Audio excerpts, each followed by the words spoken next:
I Know My Father, Chapter 2, I Come with a Sword, and Neville Goddard. This book was written in 1960, and I really resonate with the books which Neville wrote later down in his life, and we go over the key topics from this chapter. And this is a very, very key book if you really want to understand Neville Goddard's teachings. And because he evolved himself as a manifestor over the years and as a teacher, his teachings are more distilled, more to the point, and they really hone on the most common sticking points when it comes to manifestation. So I'll read out a few lines from the book. And he says, before you enter into peace with passeth all understanding, you must first be slain of all the illusions that now enslave you. Must be slain of all the illusions that now enslave you, and the illusions of divisions, right? If you're identified with a race, creed, or color, and hear that with which you are identified, criticized, and condemned, you will be automatically hurt by such criticism. Every attachment is a bar in your self-created prison. Your only escape lies in non-attachment. You must leave all and follow me. In Christ there is neither Greek nor Jew, bond nor free. So what he's saying is, if we are really identified with any of these, different, what we say is like divisions, right? If you're identified with your race, creed, color, ethnicity, language, whatever it is, if you're truly identified with it and you criticize and condemn those things, or you're criticized and condemned by it, and you let that criticism and that condemnation affect you, you will be automatically hurt by this criticism. For example, if somebody says, okay, this group of people are always rude, and you identify with it and you react to it, you will find that certain group of people whom you belong to are rude in your personal experience. This is how it is simply solidified in your experience. So every attachment you have in many spiritual practices, if you will see throughout history, right, even in Hinduism, Buddhism, other religions too, you will see this concept of non-attachment. But what Neville is talking about is a little bit different. And what he talks about is this kind of attachment where you identify with the color, creed, or whatever it is a kind of a prison in your bar. Because the more you are attached, the harder it becomes to let go and to actually let your manifestations come to you very quickly. Okay, and so the only real escape lies in non-attachment. And like in Christ there is neither Greek nor Jew, bond nor free. So he says, like, for imagination, so in Christ he says, like, the power of your imagination, the power of your awareness, it doesn't judge. There's no judgment in there. For them there's nothing different, right? So that is what you need to remember. Okay, so I'll read the next line. Your present attachments are rooted in you because of your present conception of yourself. That's what I said. If you find that a certain group of people are rude, that is what will be manifested in your life. If your conception of yourself is a measuring rod by which you measure the world. Okay, so if you're saying, okay, these people, it's always really hard to work with these certain kind of people, guess what will happen? You will always find it harder to work with this different kind of people. So these next three lines are really key and important. I really want you to pay attention to this. All things are judged in relationship to your present conception of yourself. Every man's conception of himself is a vibrant note in the cosmic symphony, which note automatically determines the value of all notes in relationship to itself. Change the conception of yourself, revalue yourself, and you will automatically change your world. Man has always played the losing game by attempting to change his world, while he himself remained with the present values or conceptions of himself. Really key point. This is what I see with a lot of people is, haven't you ever noticed someone who works really, really, really hard at their job, but they make very, very little money and is always struggling for money? And there are some people who work not so much, they don't put in that much effort, but they make a lot of money. It's more effortless for them. What it is that? You might have seen some people work really, really, really hard to lose weight or really hard to have health, but they really struggle with it. And whereas some people, they don't seem to work as hard. Maybe they have some good habits, and that just gets them results. So what he's saying is, what they really need to do in this situation, all these people who are struggling, what they really need to do is to really focus on the concept of themselves. That is what they need to change. They do not need to change the world. It is very hard to try to fight the world and change everyone and change everything.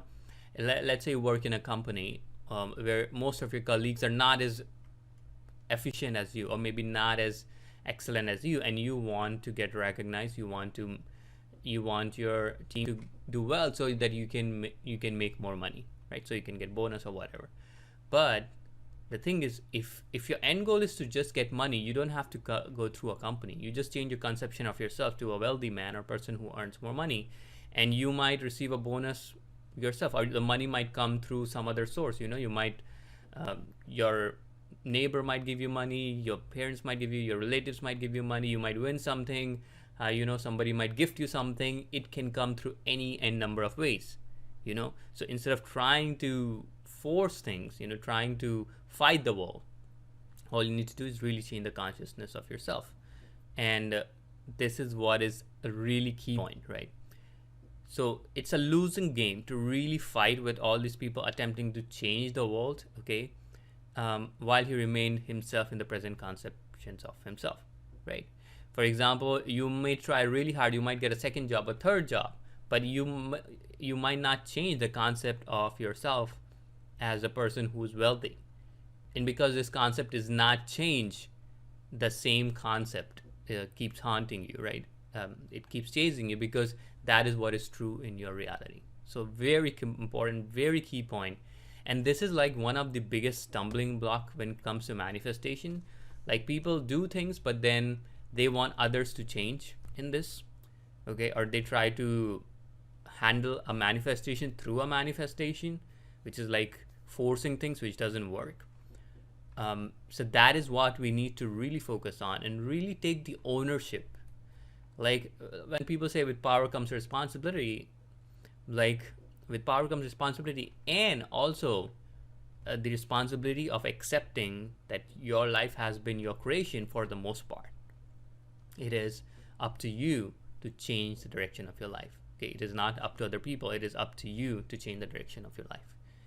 It was really hard for me to personally accept. I'll be very honest about this. I really struggled with this because I was like, oh, this person is being rude to me. Or that person is not, giving me money. Or I worked so hard, I'm not getting paid enough. All these things, but at the same time, I wasn't in the conception of I'm a wealthy man, or I'm a respected man, or I'm a whatever.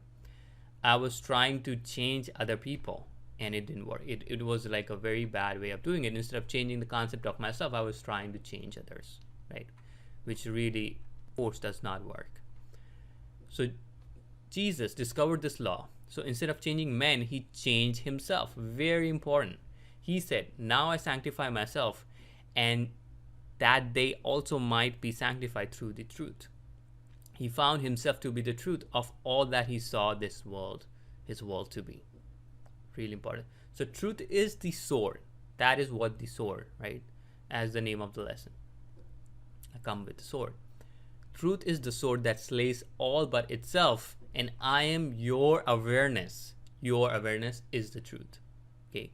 Therefore, to be identified with anything other than being is to be enslaved or limited that by which you are identified. That's why I always say this, like, you are infinite, right? You are this amazing awareness. We are infinite awareness, this consciousness, and we are way bigger than we think or we imagine ourselves to be. We are connected to this infinite awareness, and that is us, and we are them. So we are infinite beings. And when I say this, people say, oh, that's like motivational talk, and like you're just saying that to make you feel good. No, that is the truth. The truth is that I am, your awareness is the truth. And this awareness is where everything resides and everything, comes back from, right? Everything exists in this awareness. So not just for motivational thing, it is actually the truth. So you eternally objectify that which you're conscious of being. So you forever move in a world that is a perfect personification of that which you know yourself to be. Really think about it. I will read this line again. Really pay attention to this key line.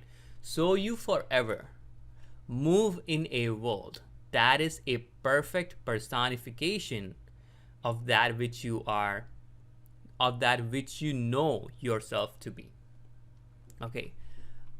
I know this, like, I've seen this. Like, one of my friends, he was always very confident, right? Always very even when he did not have the skills, he had this confidence in himself that he doesn't know now, but in a month from now, in 2 weeks from now, he can learn anything. He had this kind of insane confidence, and he stumbled, he made mistakes, he made a fool of himself initially, right? When he didn't know things, he will be like super confident, and somebody would ask him something and he say, I'm sorry, I don't know it now, but I will get back to you. And people will laugh and murmur and whisper on it. But in his mind, he had this conception: I'm incredible, I'm intelligent, I'm smart, I'm fully capable, and I will learn these things in a week or two. Just give me time and power, right? Just give me time,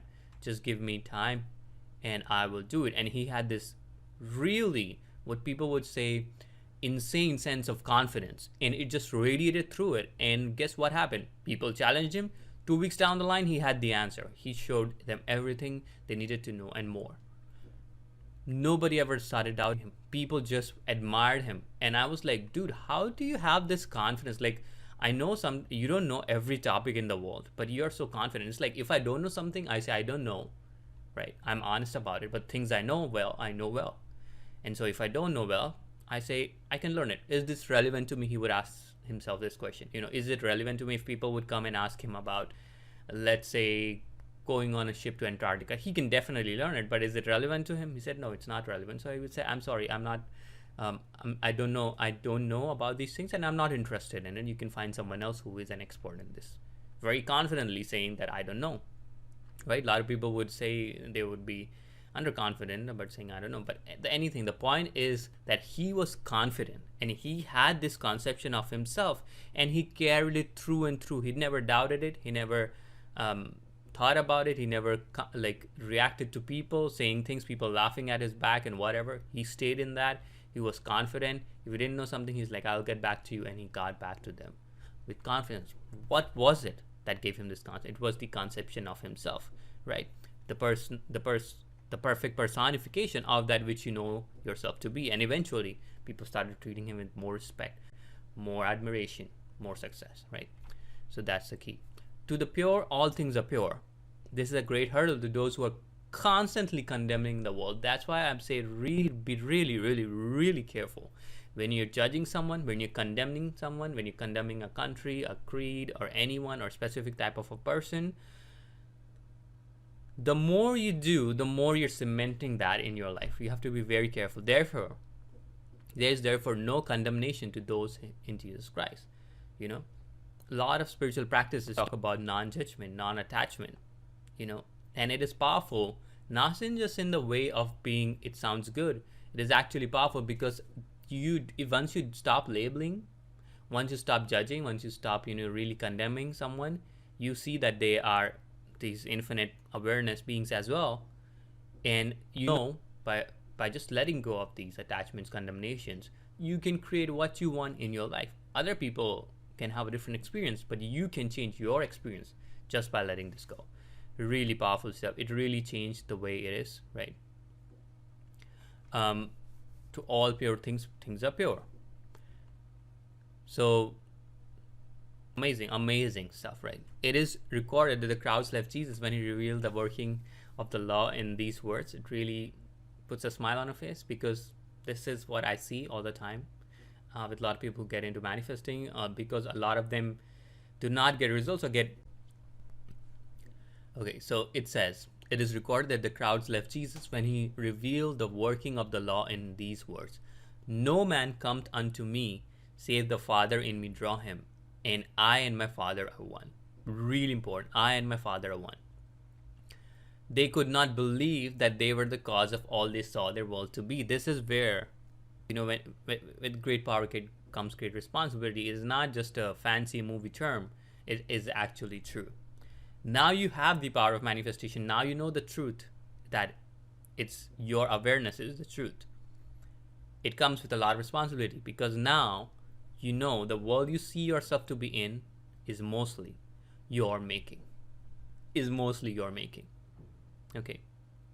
I have personally known people who were in really bad situations, right? Really difficult situations where they were struggling for food, life and death, some parts in Africa, some parts in Asia, and they made it to the very top in a first world country. I know people who were like struggling and hardly had any food, are multimillionaires living in Australia, right? Coming from Asia, Africa, whatever, or multimillionaires in Germany or in USA. How is that? Like, how did they change their lives? What is that they really changed? They also took responsibility. Is that this life, which is around me, is my creation, and that is like a big stumbling block, as I already said. This is where a lot of manifestors get hung up, because then they're like, they still don't want to take responsibility, because if most of the world I'm around is my creation, then it is me who needs to change. It is not the others. It is me who has to take responsibility. It's not the others who have to take responsibility. And just as like his followers left him, the crowds left Jesus, right? When he said, I and my Father are one. Really, really important point to remember. After thousands of years, it is still the great stumbling block to all who see the world as something to be changed on the outside. If you really get this, and if you start taking responsibility, and if you see that I have the power and I have the responsibility and I can change this world I live in, I can completely change. I went from a person who was working 50, 60 hours a week, overworked, really struggling, to barely making ends meet, and now I make 4 times the money. I work 1/3 the hours, and I really enjoy most of my job. I wouldn't say I enjoy 100%. I would say 80, 90% of my job I really enjoy. And that itself is amazing. I wouldn't have believed, if I told a Rohit from 10 years ago, I told this would be your life, I wouldn't have believed him. I was like, okay, I will have to work in tech sector. I have to work 50, 60 hours a week, and I will make good money, but I will have no freedom. And I was like, I will just work for 5 years and I will quit and move on, right? And I tried to do that and I got bored out of my mind. So then I started doing what I enjoy, and I got good at it. That is what I do. I'm good at teaching, coaching. This is my skill. Music is my passion. All these things, and that is what I do, and it gives me joy. I make pretty good money, and at the same time I work very less hours, right? So what actually changed? I stopped blaming others. I said, I'm the one who has the responsibility. I'm the one who can create it. I started doing visualizations. I started taking small action, right, which felt natural to me. And in 1 year, in less than a year, I truly transformed my life. And I'm telling you this to inspire you that you can change it too. You can also change it. You can create a life of your dreams as well, right? It is amazing. Sometimes when I look at my life, it's like I wouldn't have believed that the kind of life I live, right? The kind of abundance and good health, good wealth, and a lot of free time. For me, more than money is the free time. A lot of people ask me, okay, if you're so good at manifesting, why don't you manifest over $1 million, and just don't do anything? What kind of joy will that give me? My father is already well off. If I want to, I don't have to work. I could just go and live in my house. But what is then my life about? I'm not contributing. It doesn't give me any sense of contribution. It doesn't give me any sense of progress. I'm not challenging myself. It's not something that I want to do. And also, with that kind of money will come a big, big responsibility, right?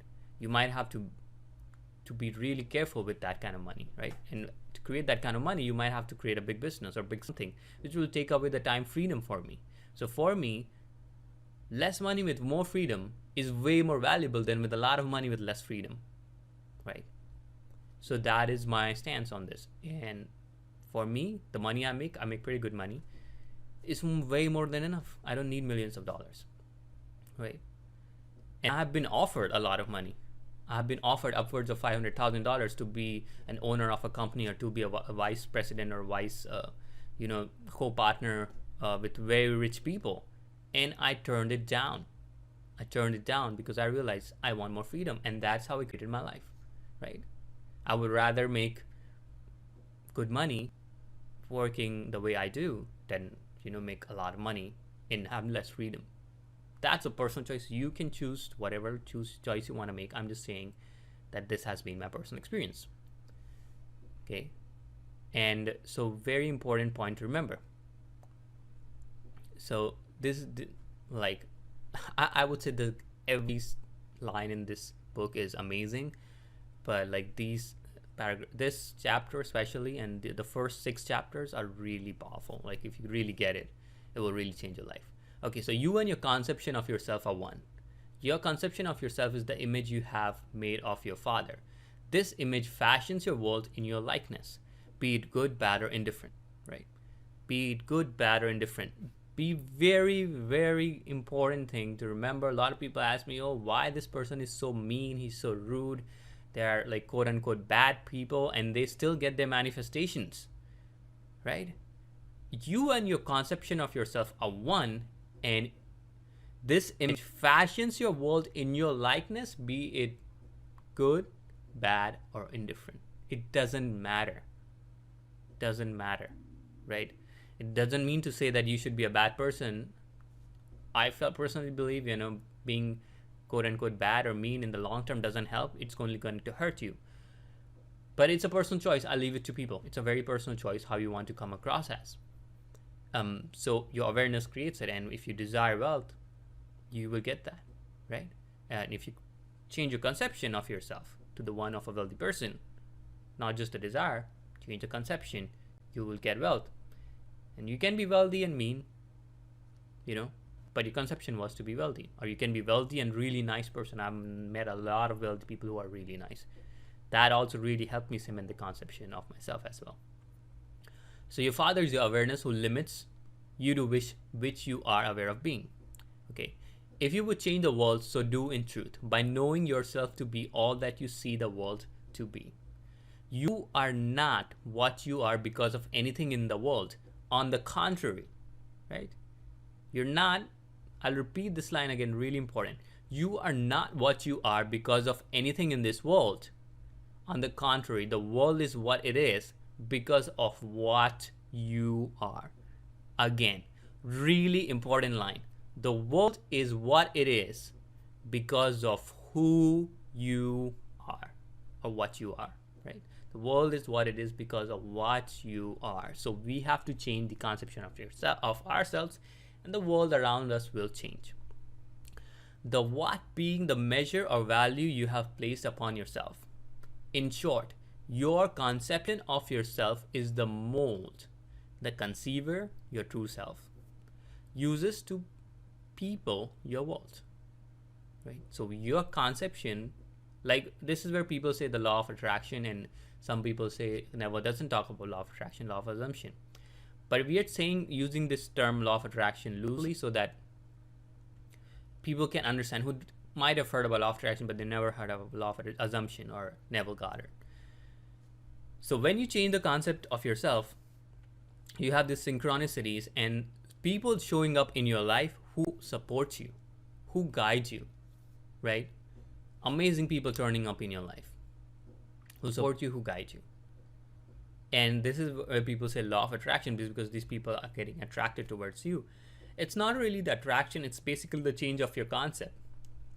And once your conception of yourself is changed, these synchronicities, these lucky breaks, or these people, or these good events keep showing up in your life.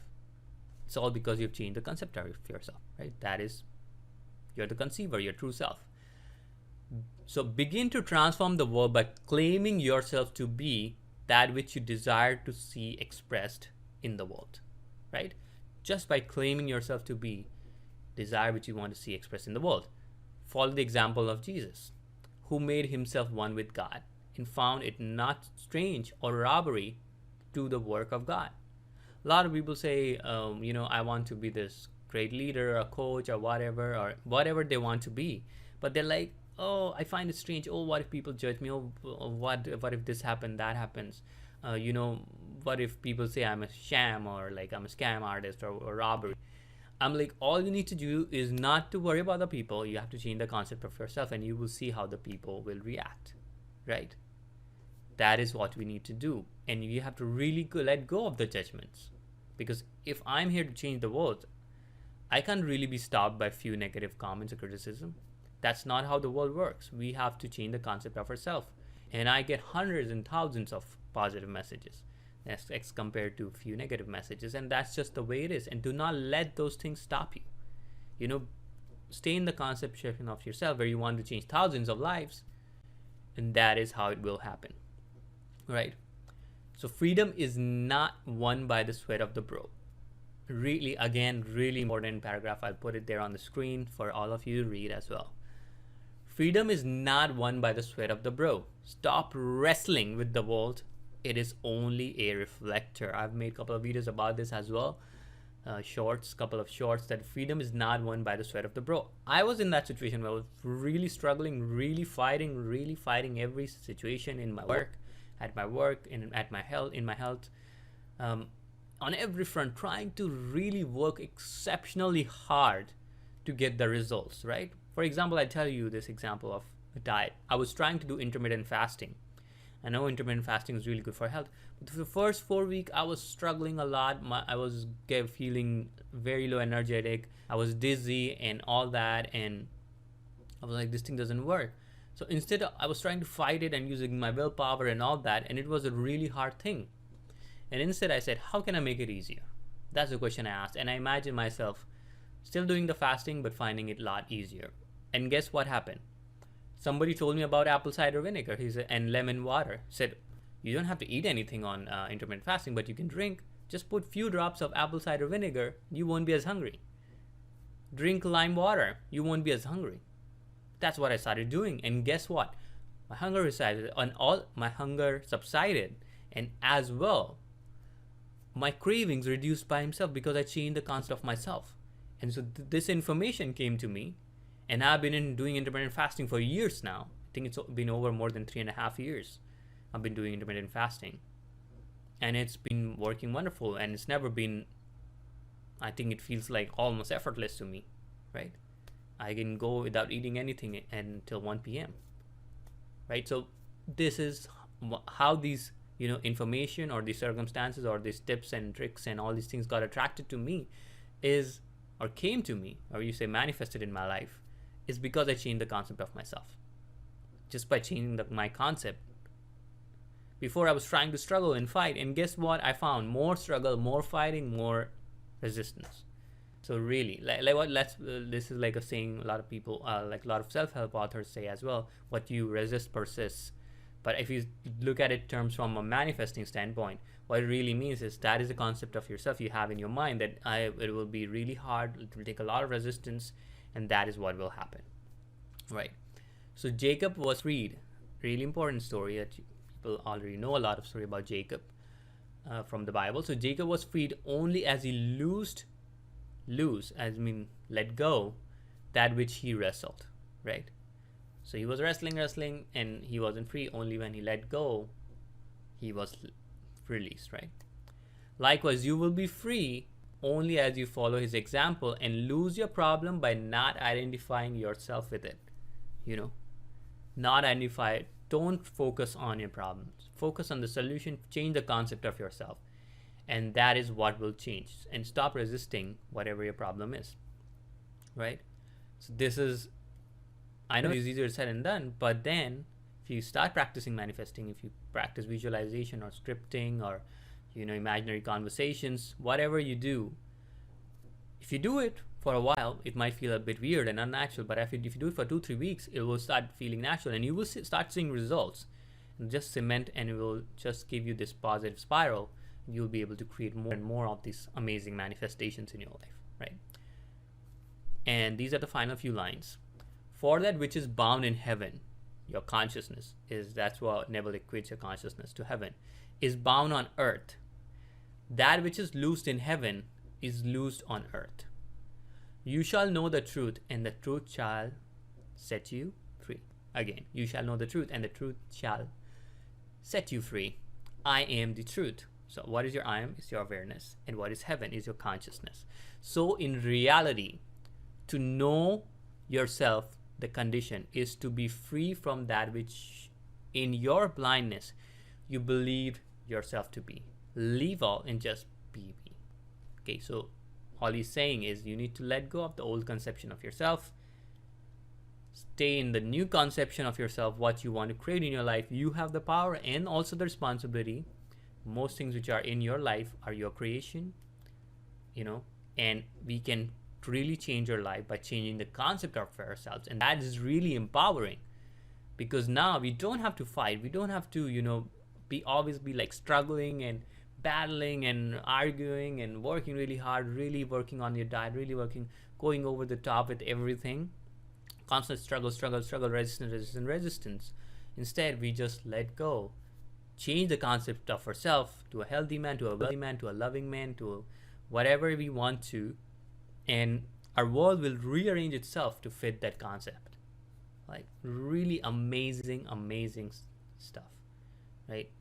I highly recommend you to read this book or just watch my videos again. And also I reread the books, so come and revisit these chapters, because what happens with a lot of us humans, we watch one chapter, we watch another chapter, and then we forget about it, or we never revisit it. For any information to really cement, really take form in your psyche, in your consciousness, you might have to visit that information 3, 4, 5 times. For some people, they're very lucky. In the first and second read, they really get it. And I sometimes see every time I revisit Neville's book, I might have read his books like maybe 10 times, 20 times. I don't know. Some of his books, especially Power of Awareness and Awaken Imagination, and I know my father, have read them multiple times, right? Easily over 10 times, all of them. And every time I revisit a book, I learn something new, because I have also evolved as a person. So I highly recommend to come back to these videos and watch them over again, so you can get something more out of this. And as we evolve, we see things differently. That is just how the world is, and that's just how humans are. So I wish you great success with your manifesting journey. Focus on changing the concept of yourself. Do not fight the world. Do not make your life a struggle. And until then, take care, and I wish you great success. And if you have any comments about this, if you have any great key learnings you wish to share, put them in the comment section. I would love to know your thoughts. And give this video a like, subscribe to this channel for more content like this. And until then, take care.